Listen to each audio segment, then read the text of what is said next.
poderoso nome de Jesus, queremos agradecer aqui aos pastores que se encontram conosco, queremos agradecer a todos que já estão nessa sala do Zoom e também nas nossas redes sociais. Muito obrigado, sejam muito bem-vindos no poderoso nome de Jesus Cristo. Esse é o Ministério de Arrependimento e Santidade, Ministério Internacional. Eu estou aqui nos Estados Unidos, na Flórida.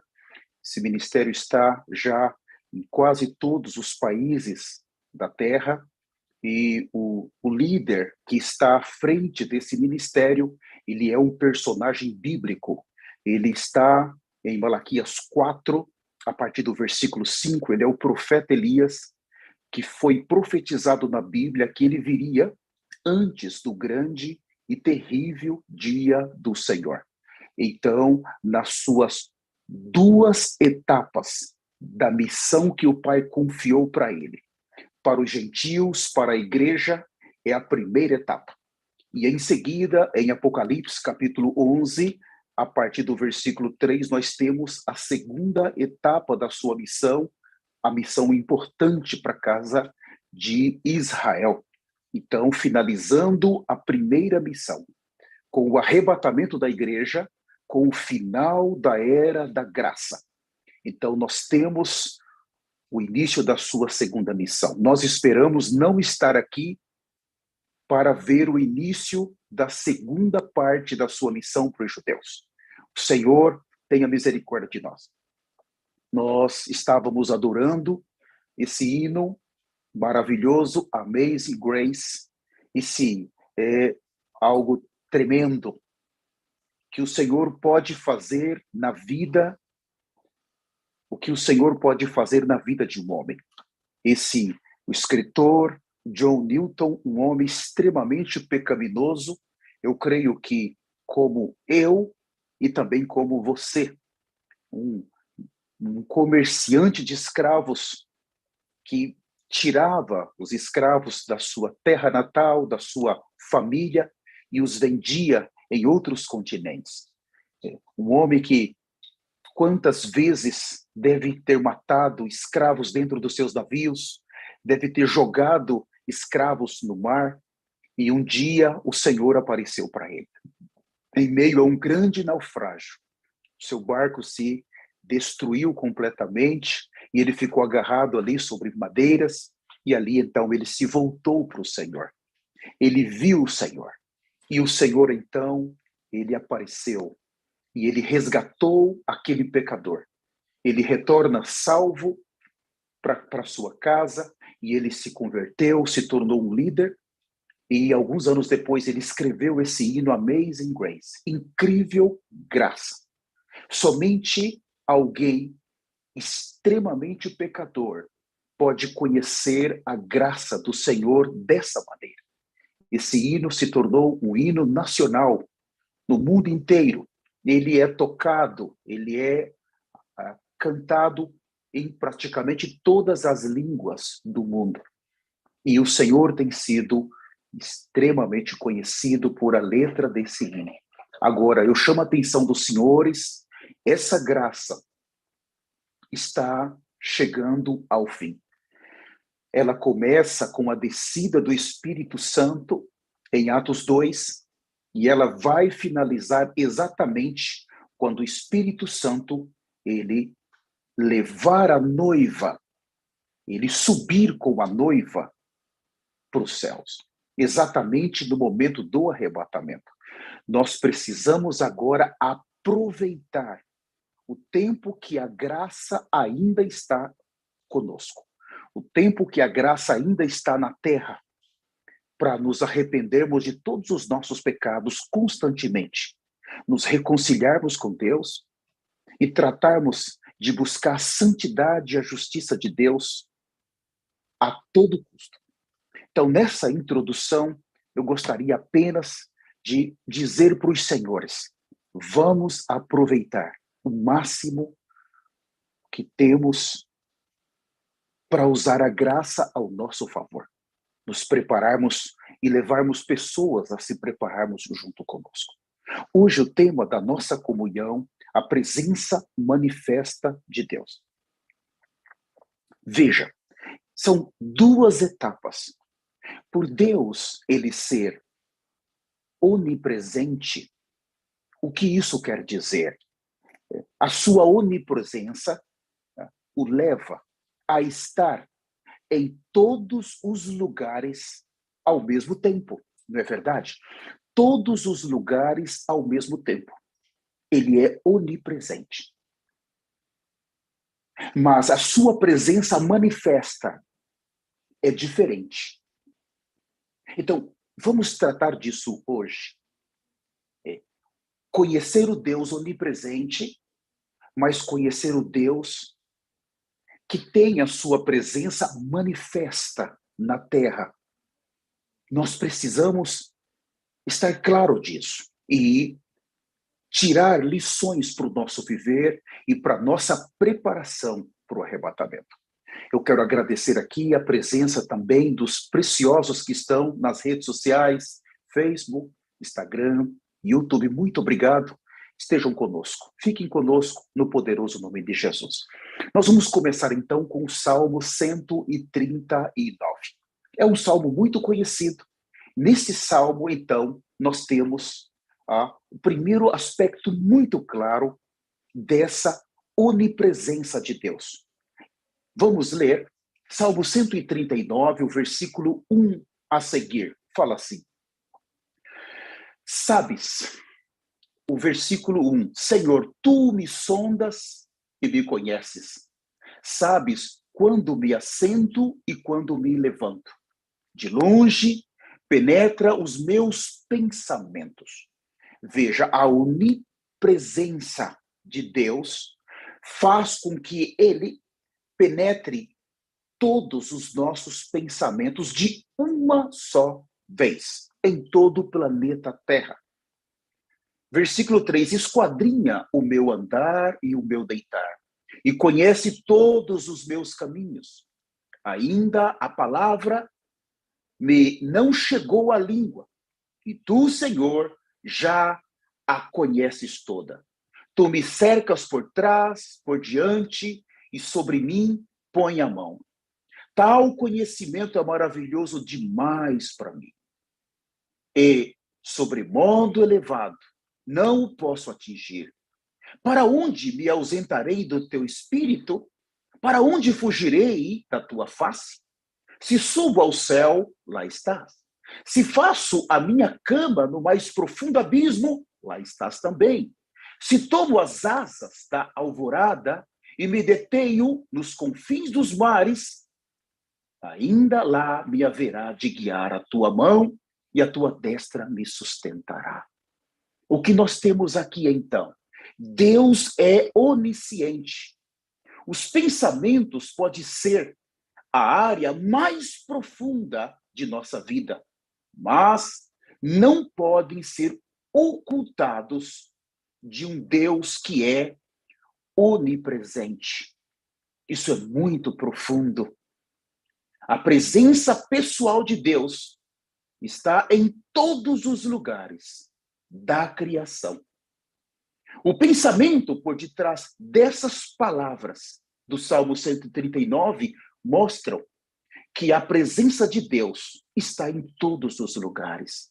O salmista expressa a onipresença de Deus através de uma série de contrastes. Aqui ele vai falar: se eu vou para o céu, o Senhor está; se eu vir para a penha, se eu for para a montanha, ele vai mostrar a onipresença de Deus. E nós que estamos ouvindo essa palavra, nós sabemos exatamente que Deus é esse ser. Ninguém pode esconder da sua presença. A sua presença está em toda a sua criação. Até mesmo os astronautas, aqueles aqui dos Estados Unidos que foram até a Lua, e eles relatam que enquanto eles caminhavam com aquelas roupas, um deles, todos já morreram, dizia: nós sentíamos que Deus estava ali. Então, essa onipresença não importa aonde. Em qualquer parte da criação, de Deus em todo o universo, todas as galáxias, a sua presença vai estar ali. Agora, nós vamos ver o que é a presença manifesta. Nessa noite, por favor, não saia. Nós precisamos estar claros disso. Por que é importante? Porque essas podem ser as últimas palavras do Espírito Santo antes do arrebatamento. Eu gostaria, então, de ler com os senhores a partir de Gênesis, o capítulo de número 4. Abram comigo. Vamos começar, então, Gênesis, o capítulo de número 4. Eu vou ler com os senhores uma parte que me toca muito. Nós vimos quando Satanás levou Adão e Eva a perder, primeiro, a onipresença de Deus, a onisciência de Deus, mas também eles perderam a presença manifesta de Deus. Porque em Gênesis mostra que Deus vinha até o jardim e caminhava com eles. Adão ouvia os passos de Deus. Aquilo é a presença manifesta de Deus.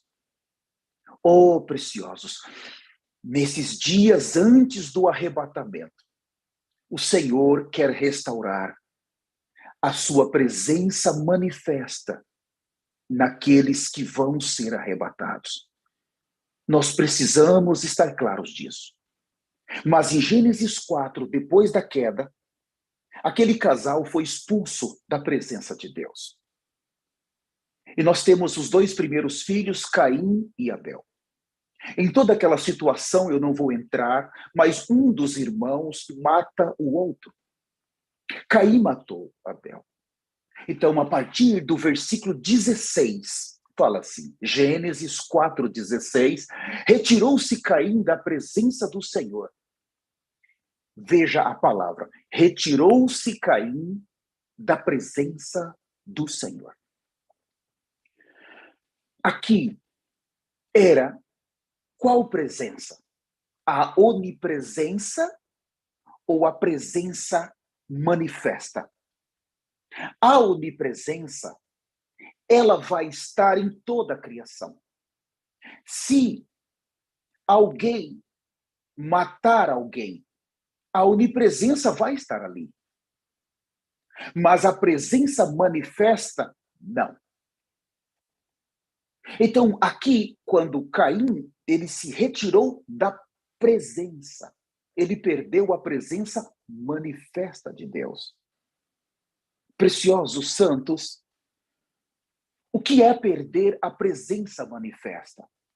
Nós vamos gastar alguns minutos aqui.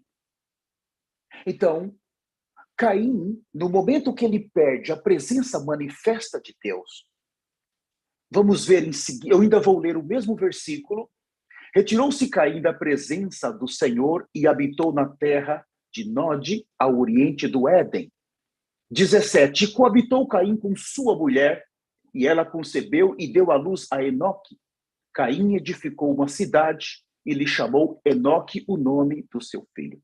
Olha, Deus, ele criou um jardim no capítulo 2, mas agora no capítulo 4, o homem que perdeu a presença manifesta, ele cria uma cidade.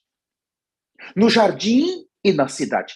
Vamos ver, ele se casou, ele constituiu uma família e ele vai ter filhos. Mas a sua família, a família que ele está construindo, essa família também, ela já é gerada sem a presença manifesta de Deus. Pensa, iniciar uma sociedade, uma nova cultura, sem a presença manifesta de Deus. Se esse Deus ele não está manifestando para orientar, para falar, para conduzir, para aconselhar o homem, quem está? No livro de Judas fala que Caim era filho do diabo, em algumas traduções. Isso quer dizer que o homem que pede a presença manifesta de Deus, seguro que ele vai se tornar filho de alguém. Vai ser conduzido por alguém. Essa cultura que vai ser gerada agora na Terra, a primeira cultura sem a presença manifesta de Deus, ela não é uma cultura que tem Deus. Aqui nós vamos ver uma linha que está iniciando, nova. Deus vai preservar uma linha de Gênesis a Apocalipse, de um povo que vai segui-lo, que vai ter a sua presença onipresente, mas vai ter a sua presença manifesta de Gênesis a Apocalipse, mas vai ter uma linha paralela de um povo que vai percorrer toda a Bíblia sem ter a presença manifesta de Deus. Isso é um fato, e agora, quando o arrebatamento ocorrer, esses dois povos, eles vão estar na terra. Eu não estou me referindo a pessoas do mundo, eu estou me referindo à igreja hoje. Então, eu leio com os senhores alguns versículos mais, o versículo 18 de Gênesis 4. A Enoque nasceu a Irade, Irade gerou a Meujael, Meujael a Matusael, Matusael a Lameque. Lameque tomou para si 2 esposas. Quantas esposas? 2. Isso é muito interessante. Deus, ele vai dar uma esposa para o homem. Mas aqui uma geração que está sendo construída sem a presença manifesta, ela vai seguir a orientação de Satanás. Ela não tem outro caminho. Satanás vai facilitar o pecado para eles. Nós temos então Ada e Zilá. O 20, Ada deu à luz a Jabal. Este foi o pai dos que habitam em tendas e possui gado. Então, se os senhores considerar comigo, no capítulo 2 de Gênesis, Deus deu as árvores, os frutos das árvores para o homem comer. O homem, no capítulo 4, ele não é um carnívoro, ele não come carne. Se os senhores abrirem Gênesis capítulo 9, eu não vou levá-los aí porque eu não tenho tempo. Somente depois do dilúvio é que Deus deu para o homem tudo que respira, a carne. Deus despertou um paladar para o homem comer carne, porque o dilúvio destruiu tudo que era de plantação. As frutas, tudo foi destruído. Então, Deus desperta para o homem comer carne. Ele agora se torna um carnívoro depois de Gênesis, depois do dilúvio. Mas aqui ele está criando gado. Para quê? Os senhores montariam uma empresa falida? Eu vou montar uma empresa, mas eu não tenho para quem vender o meu produto. Eu não creio que faríamos isso. Aqui, esse senhor, ele montou, ele se tornou um grande pecuarista, mas ele não podia comer a carne. Eles não tinham esse paladar aqui. Mas veja, a cultura que não tem Deus, ela vai criar algumas coisas para se ocupar. Ela vai fazer algo. Agora temos o 21. O nome do seu irmão era Jubal. Este foi o pai de todos os que tocam harpa e flauta. Veja, essa cultura agora inventou os instrumentos musicais. O homem agora ele tem um vazio eterno. Se os senhores considerar a nossa sociedade, o que nós temos aí? As pessoas, e eu diria que até mesmo os que estão nas redes sociais e aqui na sala do Zoom, quantas vezes fizemos isso? Passamos uma noite em uma festa, e ali nós ficamos na festa e veio uma certa alegria. Mas pela manhã, nós dormíamos, quando acordávamos, havia um buraco dentro de nós, um vazio dentro de nós, uma tristeza. O homem, ele foi criado para ser preenchido pelo próprio Deus. Nenhuma alegria desse mundo. As músicas, as festas, essas músicas mundanas não vai conseguir preencher o homem. Aqui eles inventaram essa cultura que perdeu a presença manifesta de Deus, inventaram os instrumentos musicais para tentar serem preenchidos, tentar ter alegria. E aí, seguindo um pouco mais, o 22, Zilá, por sua vez, deu à luz a Tubal-Caim, artifício de todo instrumento cortante, de bronze e de ferro. A irmã de Tubal-Caim foi Naamã. E disse Lameque às suas esposas Ada e Zilá: ouve-me, vós mulheres de Lameque, escutai o que passo a dizer-vos. Matei um homem porque ele me feriu, e um rapaz porque me pisou. Então agora, essa geração inventou os instrumentos, mas também inventou as armas. E passou a matar. E aqui ele está sentindo prazer em matar. Ele está sentindo alegria em ter destruído alguém.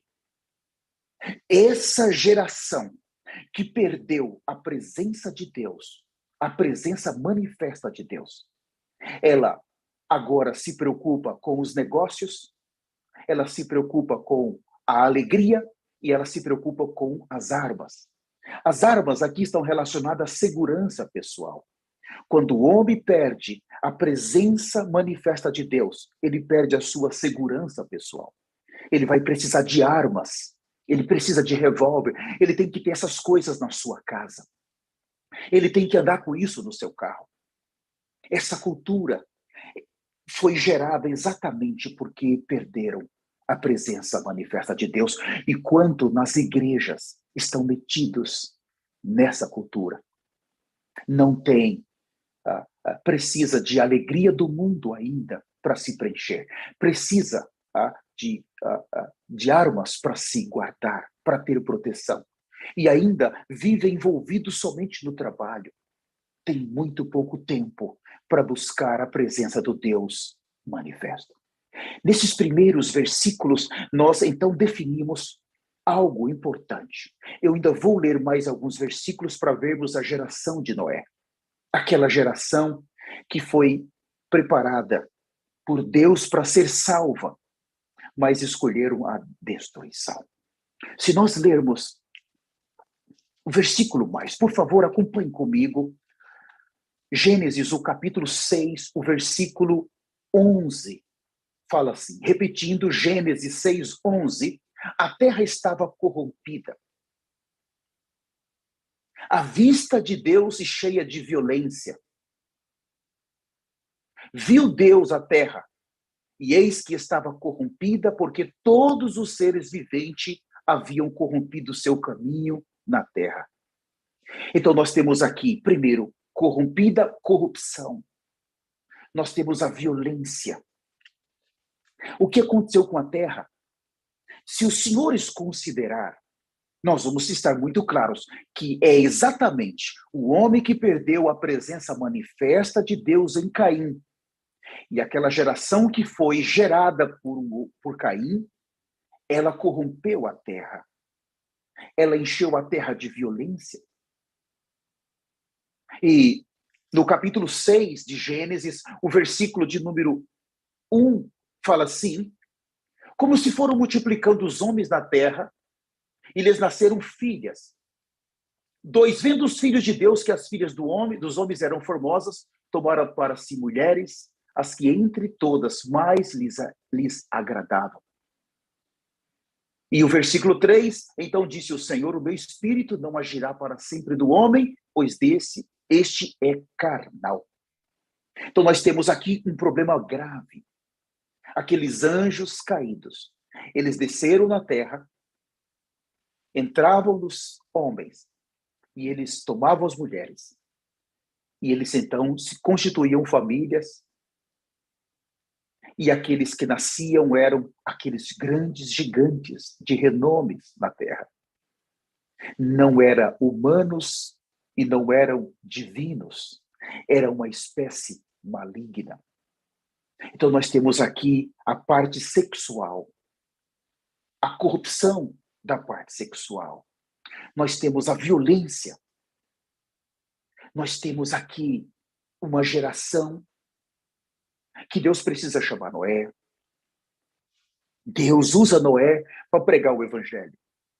Por décadas. Deus, nunca se esqueçam disso. Deus sempre vai dar uma oportunidade para o homem. Mas lembre-se, toda a Bíblia, os senhores vão ver salvação, mas os senhores também vão ver juízo. A salvação vem com a redenção e o juízo, ele vai vir. Sempre caminham juntos em toda a Bíblia. Deus vai dar uma opção na geração de Noé. Deus quer salvar. Se você não aceitar a salvação, então tem o juízo. Deus quer salvar em Sodoma e Gomorra, não só a família de Ló. Se há mais justos daquelas cidades, Deus vai salvar. Mas se não há a salvação, vem o juízo. E nesses dias que antecedem o arrebatamento, Deus quer salvar. Se nós não tomarmos a redenção como o caminho da salvação, virá o juízo, virá o castigo. Sempre caminham-se juntos.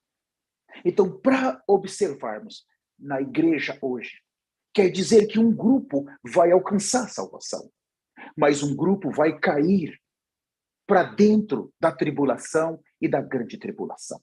Vai experimentar o juízo. Mas o desejo de Deus é que todo homem seja salvo e que chegue ao pleno conhecimento. Mas uma vez parando apenas na vontade permissiva de Deus, parando apenas no Salmo 139, conhecendo Deus onipresente, não é suficiente. Não é. Os ímpios já o conhecem, mas a igreja ela não pode parar aí. Não pode. Por isso que os senhores sabem que hoje existe 2 evangelhos. Estão bem definidos para nós. Esse é um evangelho que vai apresentar essa onisciência de Deus, que vai trazer os favores de Deus para o povo. Deus é bom todo o tempo.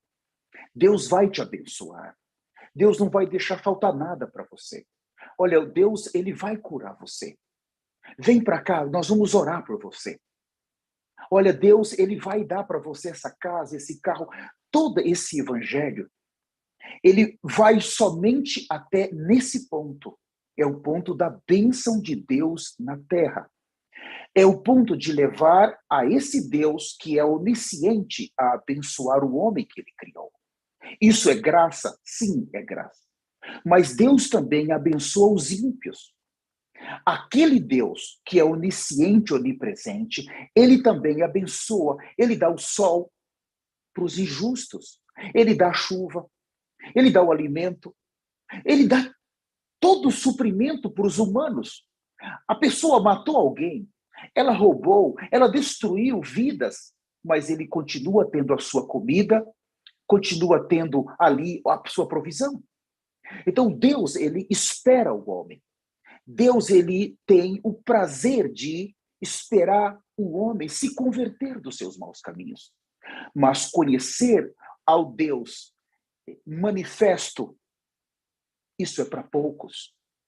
Já não é para todos. Não é para todos. Então, nesse momento, nós vimos e fizemos uma análise da geração que antecedeu o dilúvio. Mas o Senhor disse em Mateus 24 que assim como foi na geração de Noé, o povo comia, bebia, casava e dava-se em casamento, e nós vimos 3 problemas nessa geração.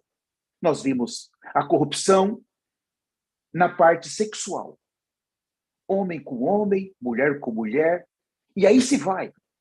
Aqui nos Estados Unidos já é comum 2 mulheres se casar com 2 mulheres. E em alguns casos já tem 3 mulheres se casando com 3. Em outras palavras, estão formando famílias com 6 mulheres. E moram juntas. São 6. E também homens, 2 homens, 3 homens. É comum aqui. É comum eles irem nos hospitais e pegar crianças. É muito comum aqui.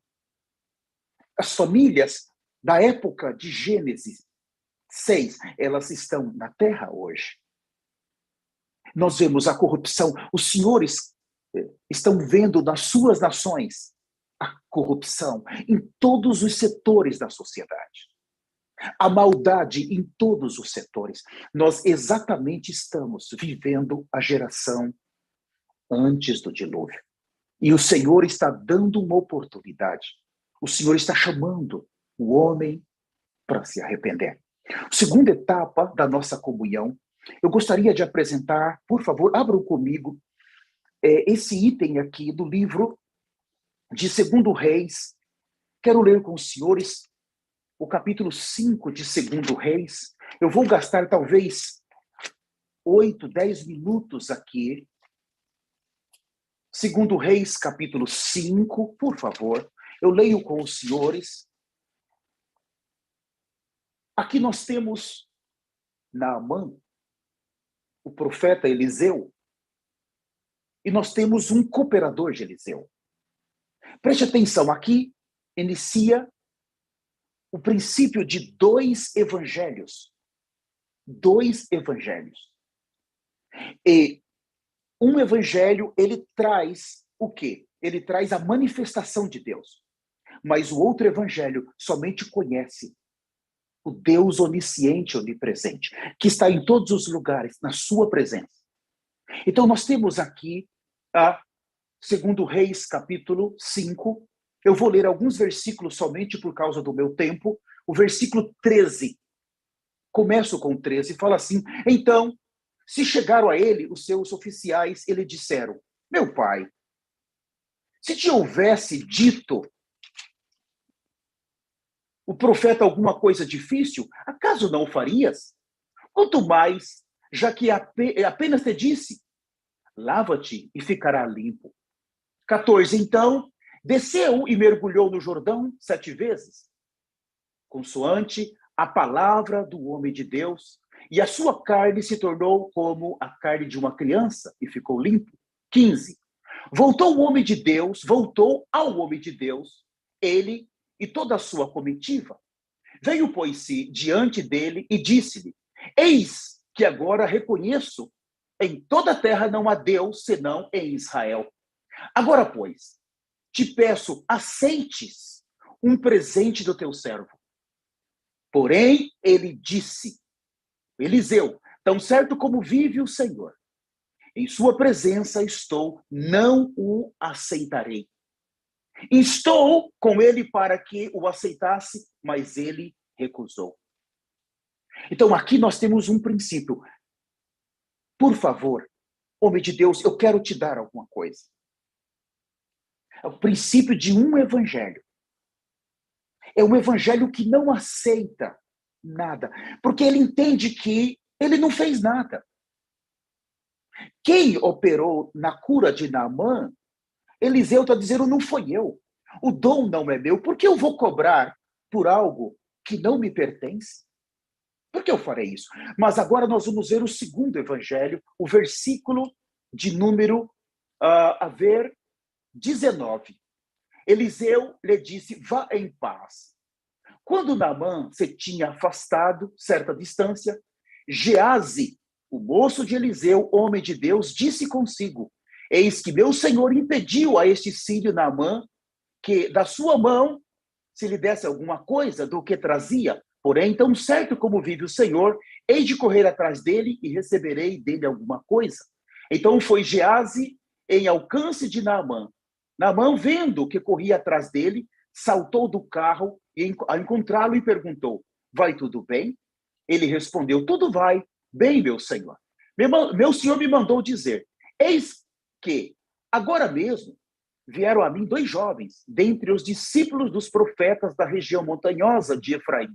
Dá-lhe, pois, 1 talento de prata e 2 vestes festivais. Disse Naamã, se servido tomar 2 talentos, estou com ele, e amarrou 2 talentos de prata em 2 sacos de 2 vestes festivais. Pô-lo sobre 2 dos seus moços, os quais os levaram adiante dele.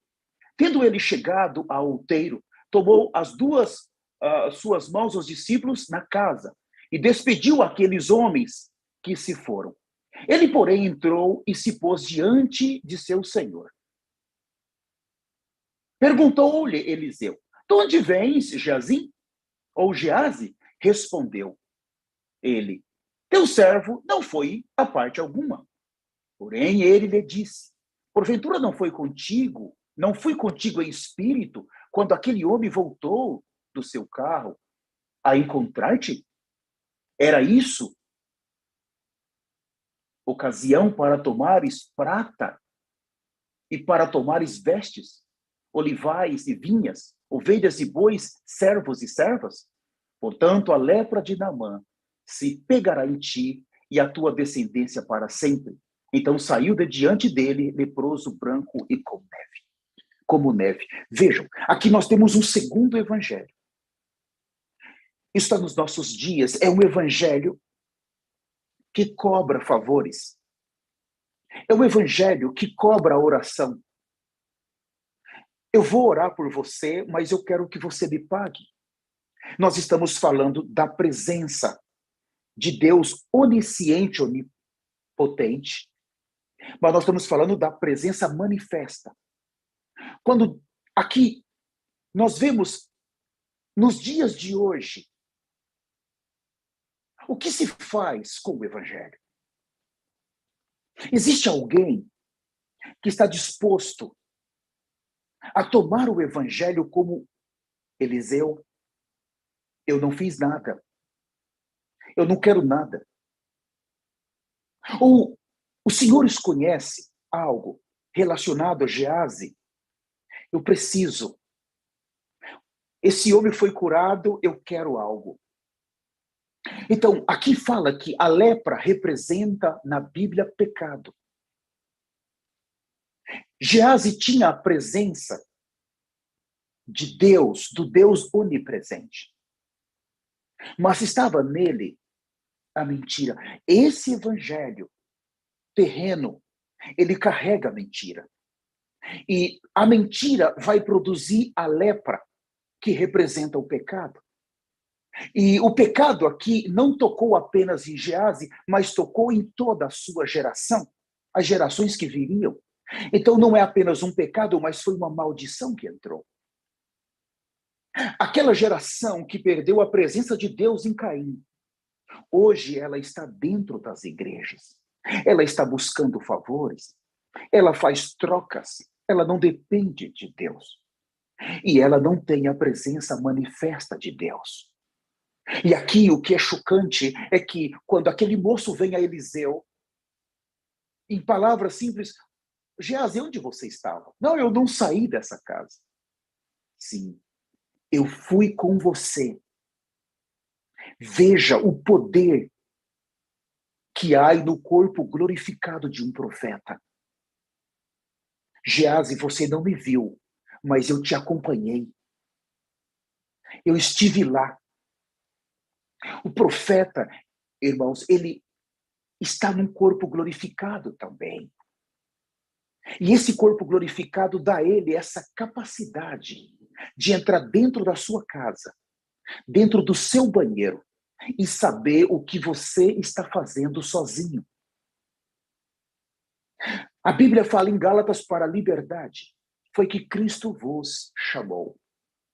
A questão não é a liberdade, a questão é o que nós fazemos com a liberdade que o Senhor nos deu. Quando nós estamos sozinhos, o que é feito? Será que há alguma preocupação da presença manifesta de Deus? Ou há preocupação somente da presença? Ele é onipresente, onipotente. Se eu o conhecer assim, tá bom. A igreja está sendo enganada, porque em alguns aspectos ela está buscando as bênçãos terrenas. Ela é como Geazi, não, se houve aqui uma cura, eu quero. Se eu orar por você, eu quero. Se eu vender um livro, eu oro. Se não, eu não oro. Em outras palavras, um comércio. E essa geração, ela se corrompeu. E eu gostaria ainda de ler um pouco mais com os senhores, Josué capítulo 2, por favor. Esse livro de Josué, ele é importante para todos nós, porque ele vai marcar um princípio aqui que devemos seguir em nossos dias. Josué capítulo 2, aqui nós temos Raabe, quando os espias eles foram até Jericó. Eu não vou desenvolver isso por causa do tempo, mas abram comigo no capítulo 2, o versículo 11. Eu encorajo os senhores a ler todo o capítulo 2. Mas eu leio com os senhores o versículo 11 e fala assim: ouvindo isso, desmaiou-nos o coração, e em ninguém mais há ânimo algum, por causa da vossa presença. Porque o Senhor vosso Deus é Deus em cima nos céus e embaixo na terra. Raabe está falando com os espias da condição do povo de Jericó. Quando eles ficaram sabendo, a partir do versículo 8, ela começa a narrar. Por onde o povo de Deus passava, aquele Deus, de longe e de perto, ele estava na nuvem, acompanhando tudo. E havia uma destruição, vitórias do povo de Deus. E aqui ela disse que, ouvindo isso, desmaiaram o coração e ninguém mais há ânimo algum. Preste atenção, senhores. Quando alguém diz assim, eu estou sentindo a presença de Deus em um culto, ou em uma reunião, ou em uma vigília, e começa a tremer. Eu pergunto aos senhores, existe algum versículo na Bíblia que mostra para nós que quando alguém, Deus está ali, eu não estou mencionando, por favor, o Deus onipresente, onisciente, estou mencionando o Deus manifesto. Quando eu começo a sentir a presença de Deus e começo a tremer, é assim. De acordo com a Bíblia, quando Deus, ele desceu no Monte Sinai, disse que até o monte tremeu. Aqueles que estavam ali gritavam, se desesperavam. Eles estavam com medo, com pânico, com pavor. Havia um temor desesperador da presença manifesta de Deus. Quando eu começo a tremer, quando há essa presença manifesta de Deus, existe arrependimento, lágrimas, choro, temor, pavor, desespero. Os senhores entendem? Se eu tomar isso, eu estou tremendo aqui, mas vamos dizer que eu briguei com a minha esposa, a esposa brigou com o marido. Entrou pecado. Como homem, eu cobicei mulheres. A mulher cobiçou homem. Alguns viram pornografia. Alguns mentiram naqueles dias. Alguns foram injustos, malvados. Não se arrependeram. Então foi acumulando pecados, pecados e pecados.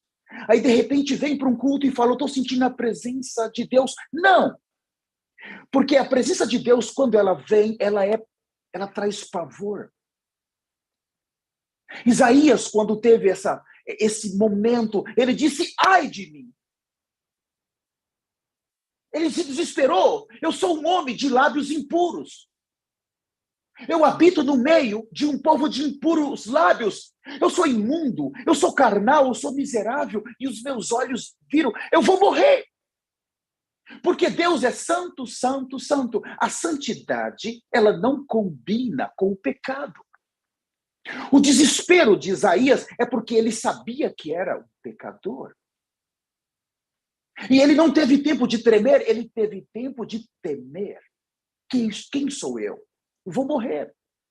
Então, esses dois evangelhos, eles vão caminhar junto. Um que está sempre contente em ter o Deus onisciente, onipresente, mas o outro, ele tomou outro caminho.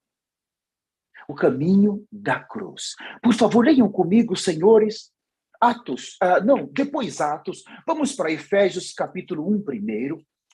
Eu quero mais uma vez agradecer a presença dos senhores que estão em todas as redes sociais, também os senhores que estão aqui conosco na sala do Zoom. Muito obrigado aos nossos convidados. Eu agradeço muitíssimo. Por favor, permaneçam conosco. Nós ainda temos algo importante para trazer para os senhores. O livro de Efésios capítulo 1, versículo 3, fala assim. Efésios 1, 3. Bendito Deus e Pai do nosso Senhor Jesus Cristo. Vejam, bendito o Deus e Pai do nosso Senhor. Então, Deus, ele é tanto Deus como ele é Pai. Então, como Deus, como posso conhecê-lo? Através da sua onisciência, onipresença. Ele é o Criador dos céus e da terra, das galáxias. Eu posso olhar para os céus e dizer, uau, olha meu Deus, ele criou tudo. Ele é Deus. Então eu posso contemplar as obras das suas mãos. Os salmistas falam disso. Ele é um Deus onisciente, ele é Deus. E ele também é Pai, porque ele é o doador da vida. Ele me deu a vida eterna. Eu posso conhecê-lo como Deus e Pai, mas na sequência fala do nosso Senhor Jesus Cristo. Então veja, para com Deus, a minha relação com Deus é de pai para filho. Mas a minha relação com Jesus é de um senhor para um servo. Porque fala de nosso Senhor Jesus Cristo. Então, Jesus aqui diz que é Senhor, ele é um rei, ele tem a sua coroa. A minha relação com ele é de um servo, eu não passo disso. E em traduções melhores, fala de um escravo. O escravo preenche muito melhor a nossa condição do que um servo. Então, para com o Pai, puxa, ele é o Deus e Pai. Ele é o Criador, que maravilha. Mas quando se fala do Senhor Jesus aqui, ele disse, quem quer me seguir? Negue a si mesmo, tome a sua cruz e siga-me. A nossa relação com Jesus é diferente. Jesus, ele está dizendo, você precisa morrer. Você precisa aprender a tomar a cruz. Conhecer a Deus é muito fácil. Esse é o primeiro evangelho. É o evangelho da onisciência. É um evangelho tremendo. Você pode conhecer a Deus e estar como Geazi, cobrando as coisas. Mas quando fala de Jesus, tomá-lo como meu Senhor, muda. Não vai sobrar nada, porque agora eu entro por uma porta estreita. Agora eu não tenho para onde me mover, eu preciso agora tomar a cruz até a eternidade. É essa porta estreita que vai me colocar dentro da eternidade.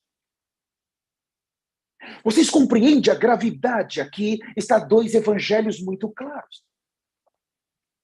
Um deles vai simplesmente trazer aos filhos de Deus para obter favores. Mas o outro vai levar os filhos de Deus para a cruz, para a porta estreita, para fugir do pecado, para buscar a santidade de Deus. Sabe, eu temo muito. E eu gostaria ainda de ler com os senhores 1 Tessalonicenses, o capítulo 3, repetindo 1 Tessalonicenses, o capítulo de número 3, nós vamos ler o versículo 13, fala assim, a fim de que seja o vosso coração confirmado em santidade, isento de culpa, na presença do nosso Deus e Pai, na vinda de nosso Senhor Jesus Cristo com todos os seus santos. Na minha versão, eu vou ler uma vez mais, porque é muito profundo esse versículo. Ele fala na vinda. Ele finaliza esse versículo mostrando o arrebatamento. Essa vinda aqui é aquela vinda invisível. É aquele momento que vai ocorrer, está à nossa frente. A segunda vinda do Senhor é para os judeus, é uma vinda visível. Ele vai vir no Monte das Oliveiras, já quando estiver, nós sabemos, finalizando os 7 anos. Mas esse arrebatamento, ele vem de maneira invisível. Ninguém vai ver. Ele virá como um relâmpago que sai do Oriente para o Ocidente. O arrebatamento são pessoas que desaparecem. Eu vou ler novamente, a fim de que seja o vosso coração confirmado em santidade. O coração é a nossa pessoa. Há um evangelho que vai produzir a santidade. E esse evangelho, ele vai trazer a presença manifesta de Deus. Vamos falar disso para finalizar mais na frente. Isento de culpa na presença de nosso Deus e Pai. Deus e Pai, vírgula, na vinda do nosso Senhor. Nosso Senhor. Então, não se esqueçam, para com Deus, a nossa relação é de um pai para um filho. O pai vai suprir aquele filhinho, vai dar de tudo para ele, vou cuidar do filhinho, vem cá, meu bebê. Mas, quando se trata de Jesus, muda. Se o evangelho que estamos pregando, se ele não produz Jesus como nosso Senhor, nós ainda não temos a presença manifesta. Porque é um preço. O nosso orgulho tem que morrer. A nossa carne tem que morrer. O nosso ser natural tem que morrer. Nós estamos tratando com situações difíceis. Senhores, isso é muito grave. Recentemente alguém me diz que houve uma situação em um casamento de adultério. Ambos caíram nessa situação. Então, alguém os levou a um determinado grupo cristão. E aquele grupo disse, não se preocupe, venha cá, eu vou orar por vocês. E começou a orar por eles. Vamos fazer uma campanha. Vocês vai ter que deixar uma quantidade de dinheiro. E então estão fazendo a campanha, os senhores já estão se sentindo melhor porque Deus já está operando, nós estamos orando pelos senhores. Depois dessa campanha, não se preocupa, os problemas do seu casamento já estão resolvidos. Então vai acabar a campanha e eles voltam para casa. Deixaram o dinheiro, voltam para casa. Mas eu pergunto aos senhores, o problema deles foi resolvido nos céus? Não. Por que não foi? Porque eles precisavam se arrepender. A cobiça está dentro deles. O adultério está dentro deles. A maldade está dentro deles. Mas quando você tem alguém que ora por você, você está isento de se arrepender. Você não precisa se arrepender, porque tem alguém orando. Tem alguém dizendo que você já está bem, pague uma certa quantia, seja fiel aqui, porque você já está tranquilo. Mas eu pergunto, esse tipo de evangelho vai levar os filhos de Deus para onde? A santidade, ela não é produzida na oração, a santidade ela é produzida no arrependimento. É quando eu reconheço que sou um malvado, um carnal, um cobiçoso. É quando eu reconheço que eu sou um pecador, um vagabundo, um safado. E eu vou diante do Senhor em lágrimas. Eu me desespero. Eu vou chorando, chorando. É nesse momento que ninguém pode fazer isso por mim, tem que ser eu. Eu perdi a presença manifesta de Deus porque eu pequei. Eu sou um carnal. Ninguém agora pode me ajudar a não ser eu ir diante do Senhor e chorar. Eu preciso agora do perdão do Senhor, mas eu preciso confessar e me arrepender em lágrimas. Um dia, 2 dias, uma semana, um mês, quanto tempo for necessário. Eu preciso buscar a justificação e a reconciliação, e isso vem pelo arrependimento. O sangue vai me trazer isso, senhores. Esse evangelho de Gease, ele vai produzir pessoas para ficar com o anticristo. Por favor, eu gostaria de chamar a vossa atenção, porque quando alguém ora por você, você não precisa se arrepender. Não, eu estou sentindo, aqui está tremendo, eu estou sentindo a presença de Deus. O pastor ou a pastora falou que eu estou bem, que agora eu já fiz a campanha, eu estou melhor, mas há uma natureza ali dentro que tem que ser removida. Conhecer o Deus onisciente, onipresente, conhecer o evangelho de Gease, que cobra bênçãos terrenas, que faz você ficar na terra, isso é muito perigoso, senhores. Eu estou referindo a um evangelho que vai te expor, vai expor a tua carne. Você vai ter que se arrepender, você tem que se arrepender para ser santo, para ser justo. É esse evangelho que prepara os filhos de Deus para o arrebatamento. Abram comigo, eu vou já estou me conduzindo para o final. Eu gostaria de ler com os senhores a Epístola de João.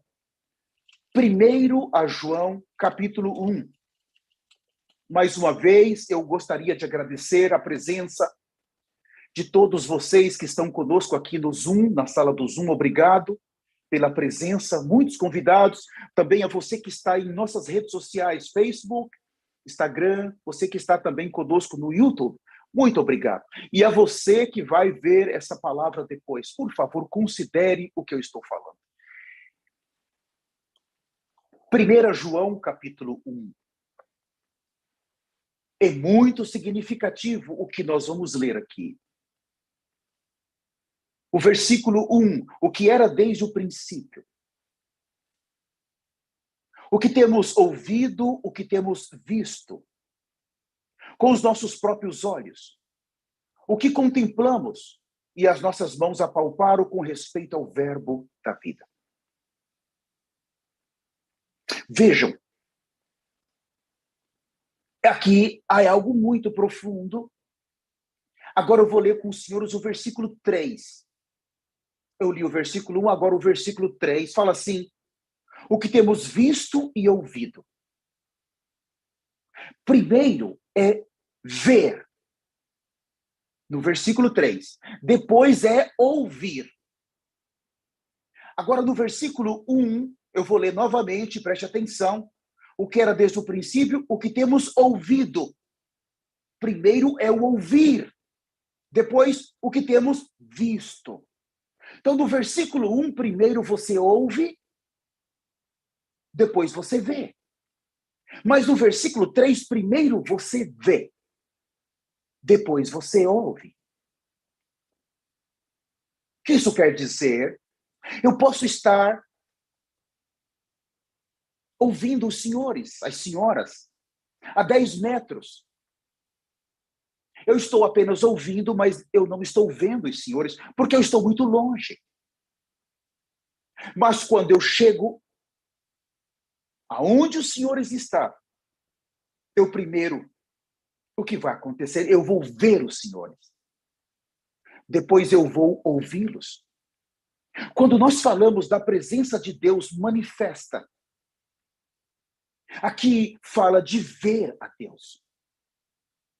Fala de ouvir a Deus.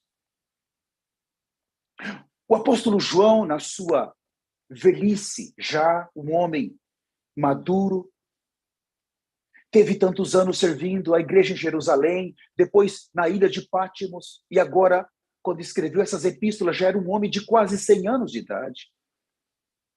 Ele agora tem experiência. E olha o que ele fala. Eu vou ler o versículo 2 com os senhores. E a vida se manifestou e nós a temos visto. Temos visto. Quando os senhores abrem, no Evangelho de João 1,4, fala a vida estava nele. E a vida era a luz dos homens. Fala do verbo que se fez carne. Fala de Jesus.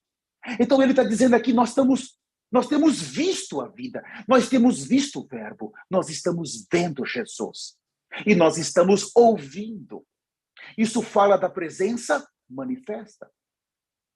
E nós damos testemunhos e vos anunciamos a vida eterna, a qual estava com o Pai e nos foi manifesta. A presença manifesta. Agora, o versículo 3, novamente, o que temos visto e ouvido, anunciamos também a vós outros, para que vós igualmente mantenhais comunhão conosco. vírgula. Ora, a nossa comunhão é com o Pai e com seu Filho Jesus Cristo. Fíjate, veja, aonde estava João? Ele estava aqui diante da presença manifesta.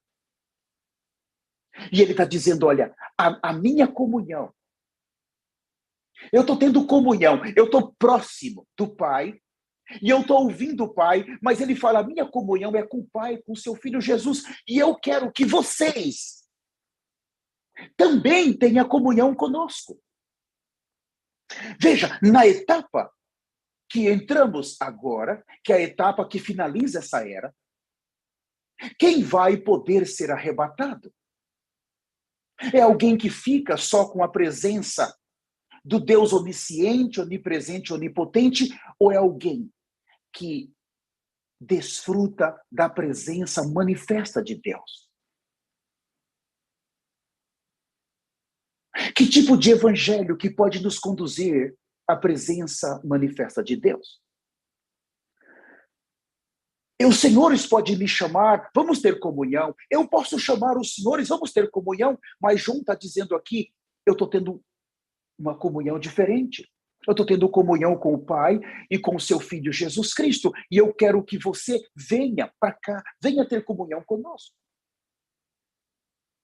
A presença manifesta de Deus, ela precisa agora se manifestar em nossa humanidade. Se na nossa humanidade, esse Deus que entrou em nós, o Pai, o Filho, o Espírito Santo, eles vivem em nós. Agora, se a nossa humanidade, se nós não expressarmos esse Deus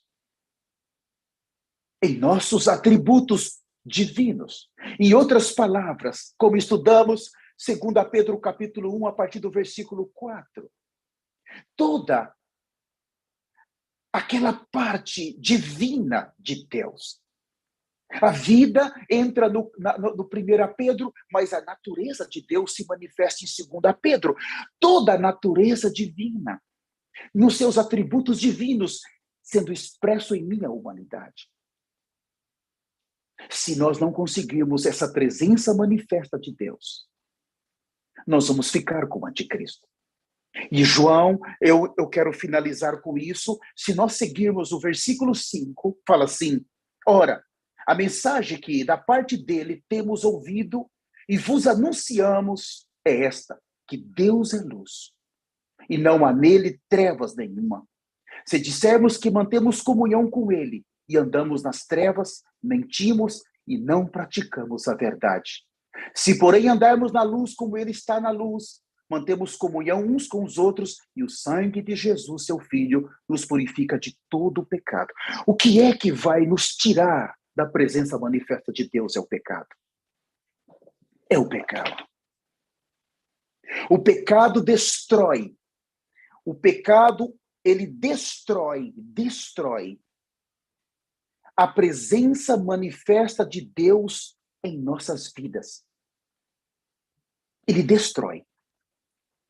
Segundo, é a santidade que vai permitir a entrada na presença manifesta de Deus. É a nossa santidade. Terceiro, o pecado destrói nossa entrada na Nova Jerusalém. Senhores, agora não há mais como nós negociarmos com o pecado. Existe um evangelho que tolera o pecado. Existe um evangelho que não fala do pecado. Existe um evangelho que não fala de santidade e de justiça. É um evangelho que se contenta apenas com a presença desse Deus onisciente, onipresente. É um evangelho que traz para que os senhores tenham bem-estar na terra. Que os senhores sejam abençoados por Deus na terra. Para que os senhores tenham uma vida próspera na terra. Os senhores não podem sofrer. Os senhores não precisam passar por nada. Deus se obriga em dar tudo. Esse evangelho, ele é letal. Porque ele não consegue ajudar os filhos de Deus a tomar a cruz. Esse evangelho vai levar os filhos de Deus a ficar com o anticristo. E a maioria deles vão negociar as suas almas por um prato de comida, por um copo de água, e vão perder a eternidade para sempre. É um evangelho que faz as coisas acontecerem na terra sem santidade. Nós falávamos recentemente, quando morre alguém, aquele cristão, uma determinada pessoa morreu, então todos vão ali e falam, ele foi para o céu. Ele está no céu, é feito uma reunião, ele está no céu, graças a Deus, mas ninguém fala, ele foi para o inferno. Porque viveu uma vida, mas não teve um arrependimento profundo. Ninguém consegue falar, ele realmente não conseguiu o padrão de santidade. E hoje, aqui nos Estados Unidos, se você falar isso, você vai preso. Porque a família pode dizer, nós estamos abalados emocionalmente, fomos abalados com essas palavras, o ministro vai preso. E ainda que você possa pegar 2 anos de cadeia, é melhor falar a verdade se necessário for. Agora, é o pecado que corrompeu a nossa santidade. É o pecado que destrói a presença manifesta de Deus. Porque, senhores, Deus, ele disse em Malaquias 4, e eis que vos enviarei o profeta Elias, antes que venha o grande e terrível dia do Senhor. Se o Senhor não tivesse nos enviado o profeta Elias, com a missão de restaurar o verdadeiro evangelho, com a missão de arrancar um povo que, por um lado, ama o Senhor, ama. Os cristãos amam o Senhor, mas por causa do evangelho terreno, eles não conseguem sair daquilo. Não são culpados. Estão sendo conduzidos de maneira precipitada e errônea. Então, esse profeta que está na terra hoje, ele veio com essa missão dos céus, arrancar um povo e falar de um evangelho, arrependimento, santidade, a cruz e o sangue. Temos que praticar a justiça. Se os senhores ver, no ano de 2004, quando começa o seu ministério no Quênia, a mensagem que eles trazem é uma mensagem pesada. Para os cristãos que viviam em 2004 em um evangelho terreno, de bênçãos, um evangelho maravilhoso, que resolve os problemas, que não te deixa se arrepender. Quando ele chega no Quênia, a sua mensagem é extremamente letal. Vai confrontar os líderes, e os líderes vão dizer, quem é esse solitário que vem com essa mensagem de arrependimento e santidade? Nós não queremos essa mensagem aqui, e ele insiste 1 ano, 2 anos, e Deus mandou ele insistir. E começou a vir 100 mil, 10 mil, 50 mil, e eu estive agora no Quênia, em dezembro, cheguei lá dia 25 de madrugada, e eu saí de lá no dia 11. Fiquei mais ou menos 18 para 19 dias, e eu vou dizer para os senhores, em um dos eventos que eu participei lá, a polícia registrou no primeiro dia 4,5 milhões de pessoas. E no dia 31 registrou 6 milhões de pessoas. Eu nunca vi tanta gente na minha vida. Nunca vi. As nações da terra estavam lá. Os Estados Unidos estavam lá, o Brasil estava lá, a América Latina estava lá, a Europa estava lá, a Oceania estava lá, os Países Baixos estavam lá, a Ásia estava lá, a África estava lá. Os continentes estavam lá. Mas a mensagem é dura, mas existe um povo que está buscando a santidade e a justiça. Existe um povo que não está contente com esse evangelho, que já foram tocados, que tem algo errado, que está faltando algo. Existe um povo na terra que sabe que tem algo errado. Existe um povo na terra que sabe que Deus teria que enviar o socorro. E Deus teria que enviar socorro dos céus, porque todos os homens se corromperam, os líderes. Eu, como líder, me corrompi. Eu era um dos grandes apóstatas aqui nos Estados Unidos, com um doutorado. Aqui na Flórida, do que me serve esse doutorado? Eu estava indo para o inferno com ele. E eu quero finalizar rogando aos senhores. O evangelho que o profeta Elias trouxe é o evangelho que restaura a cruz e o sangue. É o evangelho que portas apertadas, mas vai nos conduzir para dentro da eternidade. E eu queria rogar aos senhores, por favor, considerem. Se os senhores ainda nunca ouviu falar do profeta Elias, eu quero pedir, vá nas nossas redes sociais, escreva lá, profeta Elias. Os senhores vão ver que quando a mensagem é dada no Quênia, é traduzido para 32 idiomas. No momento que uma mensagem é dada, os senhores entram na nossa rádio Jesus is Lord, Jesus é o Senhor. É uma rádio que tem um alcance mundial. Quando os senhores entram, o senhor vai ver o globo e todas as nações da Terra conectadas. É impressionante, mas nós temos, quando eles falam, mais de 100 milhões de pessoas estão recebendo esse evangelho em todo o planeta Terra. E Mateus 24, 14 diz, e esse evangelho do reino será pregado em toda a terra habitada, para testemunha a todas as nações.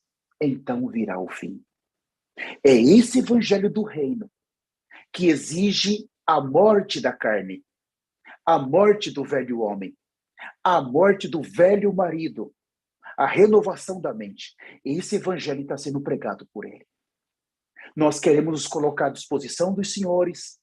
Por favor, se ainda não nos conhece, entre em contato conosco.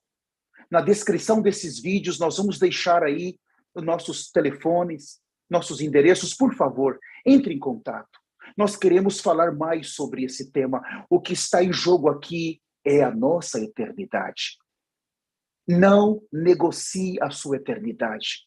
Abra o seu coração. Deus, ele está nesses dias chamando os últimos. Ele já encontrou um povo que decidiu viver uma vida santa. Há um preço a pagar, mas há um povo que já decidiu. Só no Quênia, há como 30 milhões que já estão seguindo esse evangelho de porta muito apertada. Fale conosco. Eu gostaria de finalizar. Se você não tem Jesus Cristo ainda, eu gostaria de conduzi-lo ao Senhor. Eu gostaria de conduzir você ao Senhor. Fale comigo, Senhor Jesus. Eu entendi a tua mensagem. Eu me arrependo agora de todos os meus pecados. Senhor, eu não estou contente somente de ter e conhecer o Deus na sua onisciência, na sua onipotência e na sua onipresença. Senhor, eu não estou feliz, mas eu sei que são os meus pecados que fazem essa separação. Por o Senhor ser santo e eu ser um pecador, eu tenho perdido a sua presença manifesta. Senhor, eu me arrependo agora de todos os meus pecados. Senhor, eu reconheço que sou carnal. Eu reconheço que o meu caráter é carnal. A minha conduta é carnal. Eu reconheço, Senhor, que me apartei de ti. Mas agora, Senhor, eu me arrependo profundamente, do mais profundo do meu ser. Senhor, por favor, me conduza para a vida eterna. Escreva o meu nome naquele livro, Senhor, o livro da vida. Me conduza para a vida eterna. Me conduza para a segurança da eternidade. Me guarda no evangelho da cruz e do sangue. Me guarda no evangelho da reconciliação. Me guarda no evangelho da tua justiça. Senhor, eu te recebo agora como meu Senhor. Me ensina a te conhecer como Senhor e eu como escravo. Eu não sou nada. No poderoso nome de Jesus, eu nasci de novo. Amém, Jesus. Amém.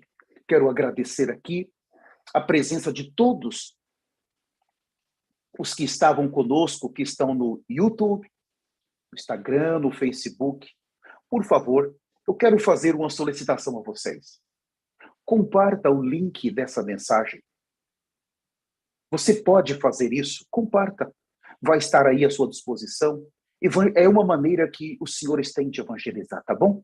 Eu despeço a todos no nome de Jesus. A você que está na sala do Zoom, por favor, não saia agora, tá bem?